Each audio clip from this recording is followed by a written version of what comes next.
The 12th house is a strange environment. Out of all the houses in the wheel, it's the only one dedicated to dissolution. Dissolution is a psychological term that means breaking up or dissolving. These attempts at dissolution don't normally succeed, but the attempts themselves affect the functioning of the planet. As the last water house, it's unconscious. And so the sign and planets here are naturally unknown to the native by adulthood.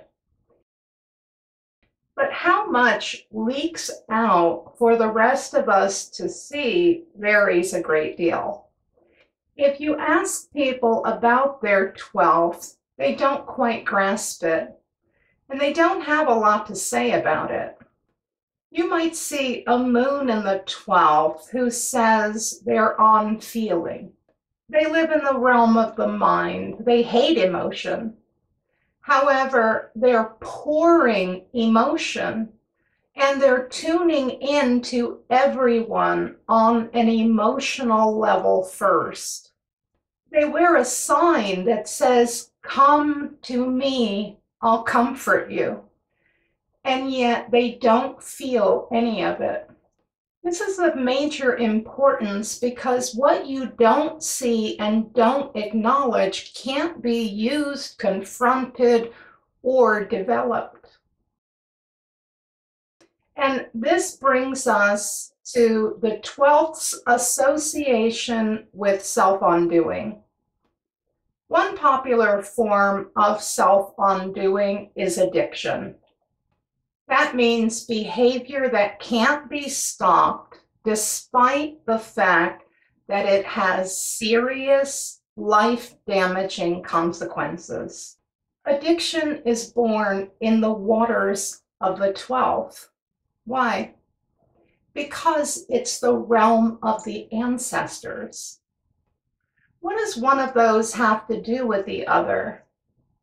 When we speak of ancestors here, we're not talking about actual people. We're talking about something more ghostly, their energy.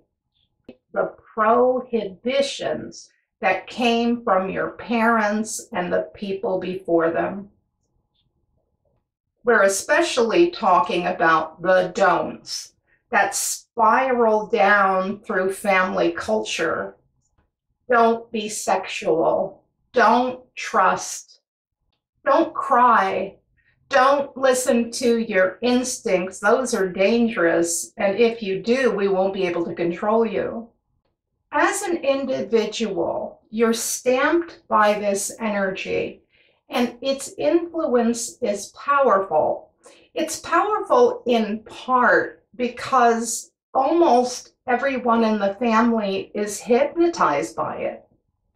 And those who don't agree find it difficult to articulate the problem because the energy does its work way deep down, out of sight, in the frozen ocean floor. But the 12th house doesn't offer the whole picture. You only see what's above the surface of the waves, at least to begin. Without a lot of internal work, the biggest trouble is self-deception. Since we have the least insight and the least natural awareness here, things tend to slip away from us. Let me give a few scenarios. You used to love your alcohol. Everybody knew it. Your friends called you fish. But over the years, that consumption started to pickle your brain and get in the way of your decision making. Now there's nothing normal about the amount of alcohol you drink. You can hardly see a future. Or maybe you started out having a good time at the casino. You found it stimulating and fun, but then the tide turned and you're blowing through your rent money again at the slots 50 cents at a time. You were always known for being promiscuous, but slowly, over the years, your excesses reached the level of sickness. You haven't admitted to yourself how meaningless it is. These one-night stands are known to leave before you even wake up, and the last one took some of your stuff. But what can you do? You never got his real name. This is also a house of health. It's a place where stress becomes illness. Is that a natural migraine headache, or does it have to do with the fact that your mother, the hoarder, is back in your life? She's run out of space at her house and at her storage units, so she's begun to store her things in your garage. That could cause a headache. Or maybe it's an accumulative situation. Maybe a whole lifetime of betrayal has occurred. People have violated your boundaries so many times, you've lost count. Being taken advantage of has become a lifestyle. You have no idea how much you facilitated these experiences to ensure that they continued. Can your case of chronic fatigue, chronic pain, and fibromyalgia be a reaction to that all these years later? Now you can't help anyone with anything. Your body has finally said no. The environment of the 12th cultivates these stories and others like them. In the UK, the 12th house is called the cosmic dustbin because it only gives the bits and pieces, not enough information to identify, let alone resolve the problems.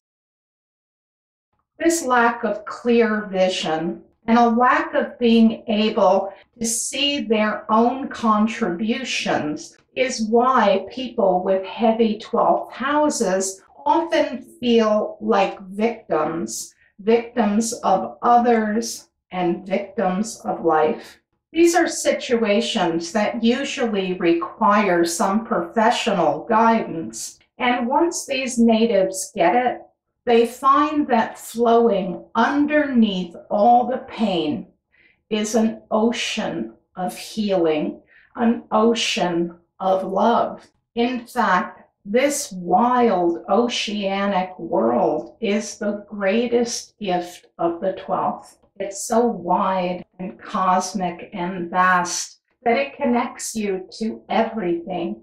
And this is its saving grace. It contains the ocean of humanity in which you find the therapeutic process.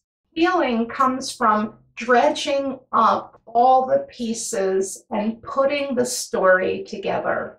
The earthier people among us might find this idea strange, but Neptune in the 12th knows the mind to be an ocean. Neptune in the last house is the grand poobah of placements. It's a channel that brings in all manner of energy and information, some of which these natives would rather shut down. But that channel can't be closed. It can only be managed. It has to be managed for the native to be comfortable, because in it, we find an acute sensitivity, an intimate experience of inner life. At least we have a creative channel. Neptune, as always, is associated with the arts. The arts need access to the whole cosmos. And this section of the chart forgets nothing. It goes back to the beginning, to the garden of life, to the ancient mammals, to the minds of the elders, to the hearts of the primitives. even to other lifetimes and other dimensions. So Neptune here is full of memories and vivid dreams, myths, and the collective unconscious. Neptune brings a clear internal voice. And so we see a lot of writers with this placement. The moon too, but especially Neptune. This is a monastic placement that goes very well with the private pilgrimage writing usually is. In the dark, quiet womb of the 12th, creative projects can't help but grow. This is the most receptive placement in the zodiac, and creative work is an unedited, self-conscious version of the self. These creative products quicken the healing process a great deal, and these natives tend to remain in therapeutic settings of all kinds for their entire lives. They're cut out for it, especially once they learn to navigate that inner sea. The truth is, they have some inborn issues to work on. Many of these do last a lifetime. For instance, these natives report feeling that incarnation is very heavy. There's a sense that the outer world, the world since birth, has been too rough, and they were victims of being born at all. This is actually, I think, a frustration with the floodgates. Energy overwhelms them, and they don't know what to do with it. So many of these natives carry a feeling that they should crawl back into the waters of pre-birth.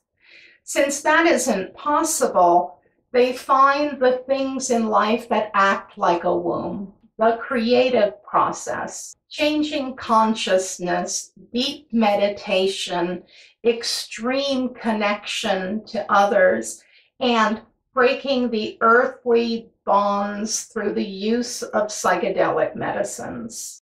We'll sacrifice a lot for the planets in our 12th. When Neptune's here, all is sacrificed for healing. Neptune in the 12th can easily give up financial achievement and worldly status just to get a little better hold on the floodgate door. But how these natives feel about their deep sensitivity has everything to do with how it was perceived by their family of origin. They often report being the family scapegoat and the family shadow. Leave it to Neptune in one of the houses of projection to be the thing nobody wants to deal with.